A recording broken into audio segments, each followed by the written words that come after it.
Om Swastiastu pemirsa Bali TV, jumpa lagi dengan saya Heni Shanti di acara Bali Now, dan saat ini di Bali Now sudah kehadiran pebisnis muda yang masih belia, yaitu Made Dea Surya Saraswati. Nah, kita mau bahas tentang apa? Banyak hal yang sangat luar biasa yang akan kita bahas kali ini. Oke, Om Swastiastu, Dea Punapi Gatra, apa kabar? Baik. Iya, Dea. Nah, Dea ini masih muda, tapi sudah jago bisnis ya. Nah, kesibukannya apa sih? Oke. Kesibukannya sekarang sih mengelola bisnis, mengembangkan bisnis. Paling kesehariannya update konten, terus marketing, sama quality control di dapur. Oh, lulusan apa sih? Lulusannya bisnis manajemen. Oh iya, pantas aja ya, masih muda, jadi memang jurusannya ya. Jadi Iya. terjunnya ya pasti ke bisnis, ke marketing juga, Iya, betul. ke produksi juga, Iya. semuanya ya. Iya. Oke, nah sebelum kita ngobrol banyak nih tentang masalah bisnis yang dia geluti saat ini, pemirsa Bali Now belum tahu loh bahwa dia ini rupanya seorang pebulu tangkis, atlet bulu tangkis yang sudah melanglang buana tidak hanya di tingkat nasional, tapi ternyata sudah tingkat internasional. Nah, bisa dia cerita kepada pemirsa Bali Now, sejak kapan sih dia mulai mengenal dunia bulu tangkis? Oke. Awalnya mulai bulu tangkis itu sekitar di umur 5 atau 6 tahun.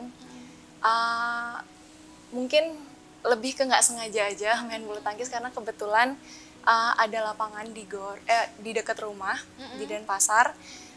Terus bapak yang suka banget sama bulu tangkis, jadi waktu itu ada pelatih yang lagi ngelatih anaknya. Saya masih ingat banget namanya Pak Jainal. Nah, bapak tertarik banget buat anaknya bisa ikut latihan bulu tangkis bareng mereka.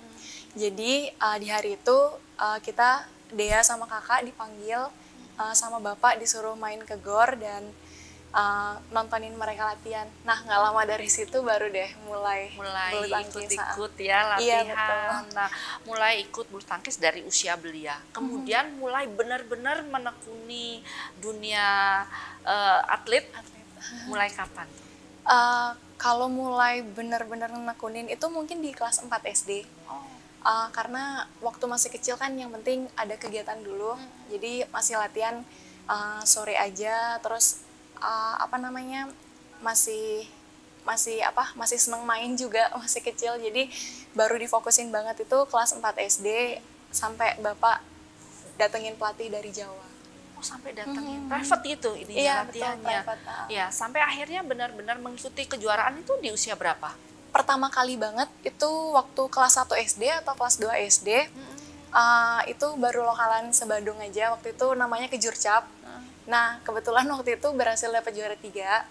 Nah, dari situ baru mulai ikut-ikut pertandingan yang lain. Awalnya ikut pertandingan Bali Jawa dulu. Jadi karena yang terdekat Bali Jawa Timur, jadi ikut pertandingan, baru ke nasional dan ke internasional. Nah, akhirnya sudah mulai ikut-ikut kejuaraan. Mulai menyabet gelar juara itu di usia berapa? Kalau di Bali, untuk juara Bali itu mungkin dari kelas 3 atau kelas 4 SD. Dan untuk di nasionalnya itu mulai ada hasil itu di kelas 4 SD. Kelas 4 SD? Ya, dulu ada pertandingan swasta internasional dan swasta nasional, dan ada pertandingan dulu ODSN. Nah, itu kebetulan saya ikut juga. Jadi awalnya merintis dari ODSN itu. Oh, nasional. gitu. Dan sampai akhirnya ke tingkat nasional. Betul. Iya, itu usia berapa tuh saat di nasional? Kelas 4 SD itu mungkin sekitar. Sudah? Iya, sudah di nasional. Saat itu dari kelas 4 SD sampai di usia berapa saat itu? Terakhir di usia 21 tahun. 21 Iya, udah tahun. mau deket. Nah, kabarnya juga sampai ke mana? Thailand ya? Iya, betul. Thailand, ya. Boleh dong cerita ke pemirsa Bali Now, kok bisa sampai ke tingkat internasional? Oke. Sebenarnya kalau dari tingkat internasionalnya sendiri, waktu setelah selesai ODSN dan kebetulan dapat perunggu di ODSN, terus lanjut lagi ke internasionalnya, lanjutan dari ODSN, jadi itu namanya ASEAN Primary School. Nah, kebetulan di situ juga dapet juara 2. Waktu di final ketemu sesama Indonesia, baru setelah naik ke tingkat SMP, kalau biasanya di bulu tangkis namanya remaja, baru itu punya peringkat nasional dan yang lain-lain, akhirnya dipanggil untuk masuk ke squad tim Indonesia untuk Asia Junior Championship dan Asia Youth. Kalau yang di nasional ngikutin kejuaraan apa aja? Kalau di nasional banyak banget karena bulu tangkis termasuk salah satu olahraga yang pertandingannya banyak banget. Jadi dalam sebulan itu bisa 3 kali pertandingan nasional. Iya, iya. Jadi pindah-pindah dari minggu ini ke Balikpapan, minggu depannya udah di Manado, minggu depannya lagi bisa di Surabaya. Itu full ya? Iya betul. Itu full. Gimana ngatur waktunya? Kan waktu itu masih sekolah kan? Iya, jadi mau nggak mau akhirnya ambil Dispensasi. dispen. Iya. Oke. Dan akhirnya berapa medali ini kira-kira yang sudah disabet nih oleh dia? Kalau mungkin sama ditotalin sama yang regionalnya juga di Bali mungkin sekitar 40-an medali. 40-an Iya. medali. Ini dari tahun berapa ya? Tahun 2009. Oh, 2009 sampai akhirnya berhenti. Akhirnya mutusin berhenti itu justru sebelum PON di tahun 2019. Gitu 2019 sebelum pandemi ya? Iya, justru sebelum pandemi udah Sebelum mutusin pandemi ya? berhenti. Iya. Kita nanti membahas masalah kenapa Dea memutuskan untuk berhenti menjadi atlet, ataukah karena pandemi atau hal lain. Nah, sebelum itu dia memang dari kecil punya cita-cita jadi atlet. Kalau cita-cita dari kecil banget mungkin bisa dibilang iya, tapi bukan yang dari pertama latihan langsung cita-cita jadi atlet.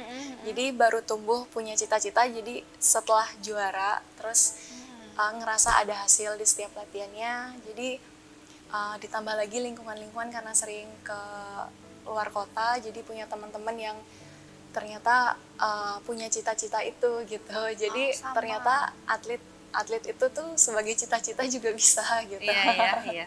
Boleh juga ya, karena biasanya anak kecil kan berubah-ubah ternyata saat itu fokus ke bidang itu ya cita-citanya, karena memang yang digeluti bidang itu. Benar. Ya, komunitasnya lingkungannya juga orang-orang atlet semua. Oke. Dan akhirnya 40 medali sudah diraih ya, dan itu kebahagiaan. Support orang tua bagaimana saat itu? Supportnya sih luar biasa sekali karena dari bapak, mama juga ngedukung 100%, jadi disiapin lapangan di rumah. Sampai ada lapangan Iya, juga? sampai ada lapangan karena bapak lumayan ambisius. Jadi gimana pun anaknya harus dapat program latihan yang benar-benar maksimal. Karena kalau misalnya kita latihan di klub kan kita nggak bisa nyerap semuanya. Jadi bapak ngakalinnya dengan kita punya lapangan sendiri, kita punya pelatih sendiri. Jadi semuanya disediain dari makanan, latihan dan yang lainnya. Betul-betul disupport Iya, ya betul. oleh orang tua. Dan akhirnya nggak sia-sia lah, 40 lumayan ya, dari tahun 2009 Kalau ya. mulainya banget mungkin sekitar di tahun 2005 atau 2006. Iya, Tapi baru ada hasil di 2009. Iya, luar biasa, ini anak muda yang sangat luar biasa. Nah, pemirsa, nanti di segmen kedua kita masih akan membahas tentang prestasi Dea, kemudian kegiatan-kegiatan, kemudian bisnis dari Dea. Jangan kemana-mana, tetap di Bali Now. Baik pemirsa, Bali Now masih bersama Dea, atlet yang sangat luar biasa dan sekarang menekuni dunia bisnis. Oke, nah Dea, tadi kita sudah ngobrol kan masalah bahwa Dea dulu dari tahun 2005 sampai akhirnya 2019 betul-betul fokus menjadi atlet. Tapi akhirnya ketika Dea berhenti total dari keatletannya, kemudian fokus ke dunia bisnis, bagaimana respon dari atau reaksi dari ayah? Karena ayah tadi Dea bilang sangat ambisi untuk menjadikan dia seorang atlet yang fokus di atlet gitu. Nah, gimana saat itu? Ayah menerima atau enggak? Sebenarnya agak complicated juga karena kan di satu sisi bapak juga udah nyiapin semuanya kan. Nah, tapi balik lagi dari Deanya mencoba menjelaskan kondisinya kayak gimana. Terus kenapa akhirnya mutusin buat berhenti, dan sebenarnya masih banyak kok peluang yang lain yang di luar bulu tangkis, dan bapak untungnya walaupun ambisius tapi sangat welcome dengan hal-hal yang lain. Jadi bapak menerima, oke, nggak apa-apa, yang penting apa namanya, udah berusaha maksimal, dan walaupun mungkin hasil akhirnya nggak sesuai yang diharapin dari awal, tapi bapak sangat menerima itu sih. Bisa menerima Iya, ya. betul. Tapi kan sudah ada bekal lah ini ya. Iya. Ini bukti bahwa ya sudahlah mungkin, atau karena usia juga saat itu. Ya, karena usia juga salah satu faktornya. Karena di bulu tangkis karir untuk seorang atlet itu lumayan pendek. Jadi kalau kita udah masukin kategori dewasa, Itu di usia berapa dia? itu dia udah di usia 19 atau 21. Jadi mungkin kalau dibilang masih muda, tapi kalau untuk sektor ini memang juniornya tuh banyak sekali perkembangan, dan regenerasinya itu cepet banget. Jadi mungkin udah mentok juga prestasinya, jadi berusaha juga jelasin ke bapak kalau saya udah berusaha selama 3 tahun ini buat ngembaliin semangat dan yang lain-lain, tapi akhirnya bapak ngerti juga. Bisa mengerti Iya. ya. Akhirnya di tahun 2019 fokus menjadi pebisnis setelah di wisuda lah ya. Iya betul, setelah di wisuda, tapi nggak langsung bisnis. Oh gitu. Iya, ada masa tenggangnya. Oh iya. Iya, jadi setelah 2009 mutusin berhenti, sebenarnya waktu mutusin berhenti itu masih ada tanggung jawab di Prapon dan PON Papua di tahun 2020 kemarin. Cuma karena di situ mutusin berhenti itu juga nggak langsung berhenti, tapi udah pemikiran yang dari bertahun-tahun yang lalu. Jadi waktu itu mutusin udah deh terakhir main Prapon aja. Nanti masalah PON-nya kalau tim Bali masuk nanti dipikirin lagi aja. Jadi mungkin bisa diganti orang atau apa, tapi emang udah mikirnya waktu itu bakalan berhenti. Bertahap, jadi nggak seketika gitu ya. Iya. Jadi udah 1,5 tahun nggak main bulu tangkis. Akhirnya dipanggil lagi buat masuk tim PON Bali karena ada COVID, jadi kan diundur PON-nya. Jadi dipanggil lagi untuk masuk tim PON Bali. Awalnya sempat nolak, tapi karena balik lagi karena ada teman-teman, terus pengurus-pengurusnya yang sangat support, jadi ayo dong balik lagi. Jadi selama setahun itu disiapin cuma untuk PON aja. Setelah berhenti. Iya. Dibatasi gitu ya, Iya. berarti kegiatan untuk keatletannya ya. Iya betul. Oke. Nah akhirnya betul-betul dia memutuskan untuk saya sepertinya bisnis aja. Itu di tahun berapa? Di tahun 2020. Jadi masih persiapan PON dan masih kuliah juga. Tapi sebenarnya hatinya tuh udah pengen ngembangin usahanya ini gitu. Tapi karena waktunya itu masih kebagi, karena harus kuliah juga, terus harus latihan buat PON juga, jadi sempat mandek 2 bulan, nggak jualan lagi karena harus fokus untuk TC di PON. Baru setelah selesai PON dan setelah selesai tamat kuliah, baru difokusin banget setelah itu. Kenapa dia akhirnya memutuskan untuk bisnis kue? Kenapa pilihannya kue gitu? Kalau ditanya kenapa, agak kurang tahu juga, soalnya kalau dilihat dari basicnya kan emang dari awal atlet, terus kuliahnya juga bukan yang tata boga, betul, hospitality, tapi bisnis manajemen. Cuma mungkin balik lagi karena waktu mutusin masa peralihan dari atlet ke yang nggak ada kegiatan, cuma kuliah aja, kan nggak ada kegiatan. Jadi waktu itu nyobalah ke tokonya mama, bantuin mama di toko. Jadi selama bantuin mama di toko, kan customer-nya nggak selalu banyak yang datang. Jadi di sela-sela itu suka nonton YouTube. Akhirnya muncullah ada YouTube yang orang buat kue. Karena suka makan juga, ya udah akhirnya di-recreate malamnya, terus dimasak. Selama setahun kayak gitu terus. Jadi pulang dari tokonya mama langsung buat kue, pulang dari tokonya mama buat kue. Sampai akhirnya kakak mutusin, udah kamu jualan kue aja, kue yang ini enak gitu. Akhirnya dari situ didorong sama mama, sama kakak buat buka usaha kue gitu. Dan ternyata sekarang bisnis kue lagi happening loh. Iya betul. Iya kan? Apalagi saat pandemi, betul. kita baking apapun, kita buat apapun pasti laku. Iya, betul. Saat pandemi sudah mulai nyoba-nyoba bisnis. Iya betul, waktu pandemi udah mulai nyoba usahanya ini. Cuma itu pas tahun 2000, iya benar, awal pandemi banget udah mulai nyoba usahanya ini. Tapi sebenarnya nyoba usahanya itu bukan karena pandemi sih, tapi karena lebih ke nggak ada kegiatan. Iya, lagi gabut gitu Iya, ya. jadi mencari kesibukan karena kuliahnya juga jadi online kan. Ya, Saat gitu. pertama pemasarannya gimana nih? Kan pasti jurusannya ada apa ilmu pemasaran juga. Nah, Iya. di awal oke, produksi sudah sendiri kan. Ini barang ini dipasarin kemana gitu gimana ininya Oke. awalnya? Pertamanya itu karena masih belum tahu juga marketnya kayak gimana, terus tren kue ini kayak gimana. Uh, jadi awalnya buat masarin itu cuma iklan Instagram aja sih Kak. Lewat online ya. Iya, iklan Apalagi Instagram. saat pandemi kan online memang sangat cepet ya pemasaran ke teman-teman atau Iya. ke kolega. Nah, apa nama brand dari kuenya? Nama brandnya itu After Bitter Cake. Filosofinya sendiri kan ada kata after bitter yang artinya setelah kepahitan. Jadi diharapkan kalau siapapun orang yang mengkonsumsi ini bisa memberikan kebahagiaan gitu. Oke.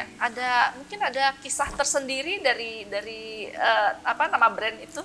Kalau kisah tersendirinya enggak sih, cuma mungkin lebih ke makna dari kata-katanya itu aja. Gitu. Anggap aja kepahitannya dari dark coklatnya. Jadi ya akhirnya betul-betul setelah bisnis kue itu berkembang. Iya betul. Udah berapa tahun berarti? Udah jalan 3 tahun. 3 tahun? Jadi awalnya ngelayanin ke customer langsung aja. Jadi ngembanginnya dari mulut ke mulut. Ada orang beli buat temennya suka beli, terus beli lagi buat temennya. Terus sama dapat customer dari Instagram Ads. Nah baru di tahun kemarin ngembangin lagi untuk ngambil bisnis to bisnisnya. Jadi kita juga nyuplai ke coffee shop yang ada di daerah Denpasar, Badung, sama Gianyar. Waduh, berarti setiap hari produksi ya? Iya betul, setiap hari produksi. Oke, wah luar biasa. Kalau sudah usaha bisa setiap hari produksi itu sangat luar biasa. Berarti sudah dapat marketnya. Iya. Iya. Astengkara ya. Iya. Oke. Baik pemirsa, di segmen ketiga nanti kita masih akan membahas tentang kalau ini tentang lebih ke bisnisnya mungkin ya. Iya. Ya.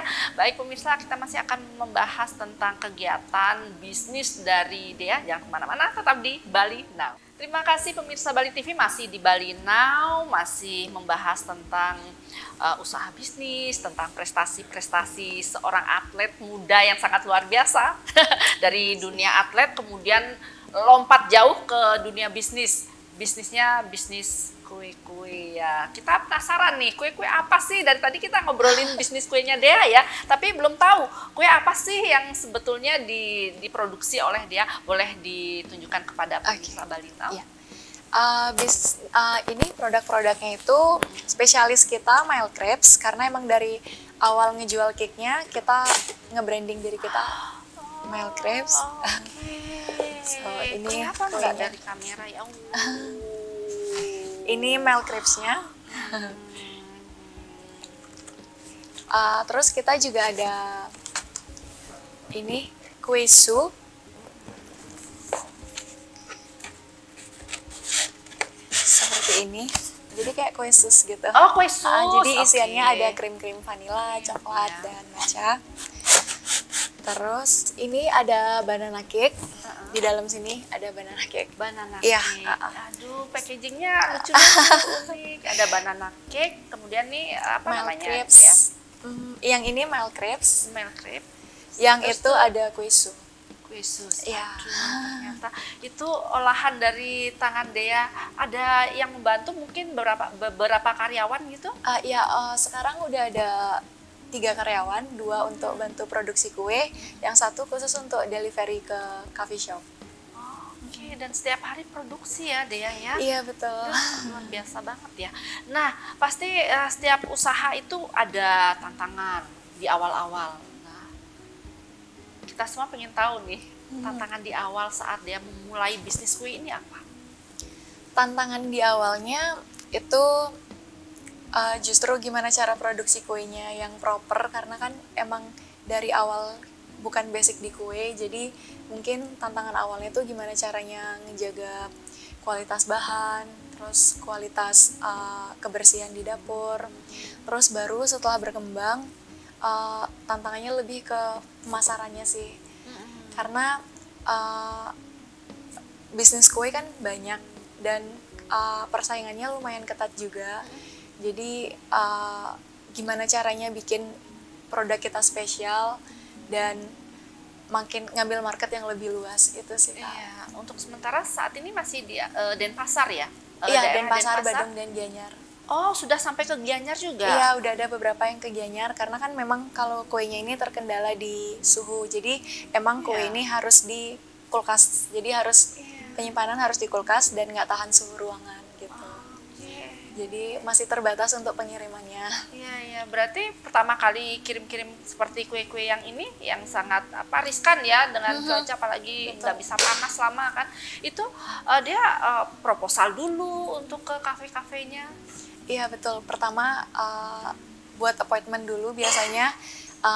Buat appointment kira-kira dia lagi butuh untuk supplier kue atau enggak. Nah kalau misalnya emang dia lagi butuh, kita menawarkan untuk ngasih testernya dulu. Oke. Nah sekarang nih masalah inovasi yang dia lakukan apa saja nih?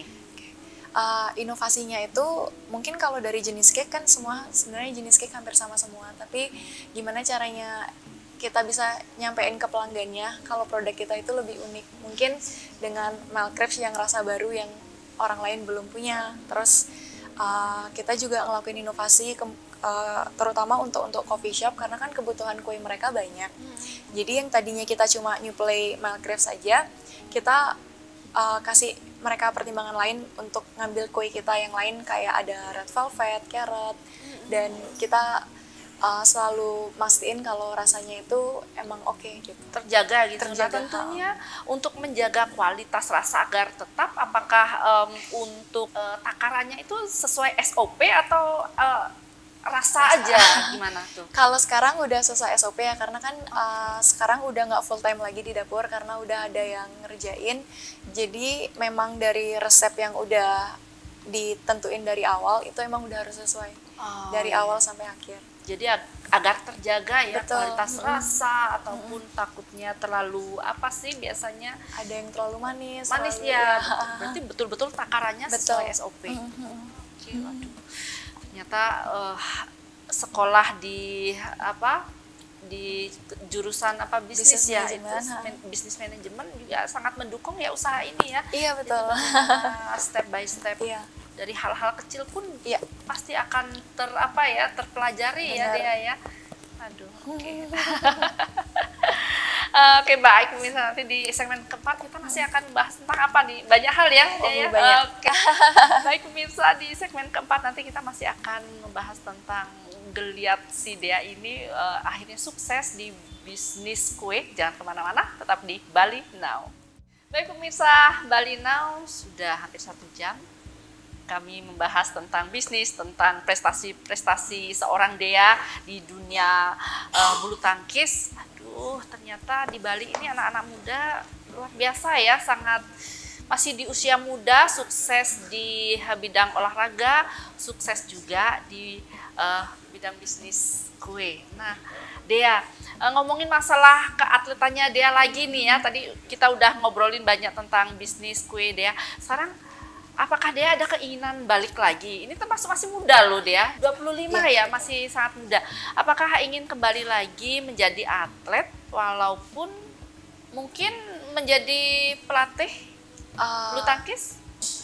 Sepertinya kalau untuk balik lagi ke bulu tangkis enggak. Kalau mungkin pelatih untuk saat ini sih enggak, karena memang dari awal waktu mau berhenti bulu tangkis itu pengen nyoba dunia yang di luar bulu tangkis. Jadi untuk kalau ditanya pengen balik lagi, kayaknya untuk saat ini belum. Tapi jika ada tawaran yang luar biasa, mungkin nominalnya berapa digit gitu, gimana? Apakah tiba-tiba ini tutup buku dulu? Mungkin itu bisa dipikirkan kembali.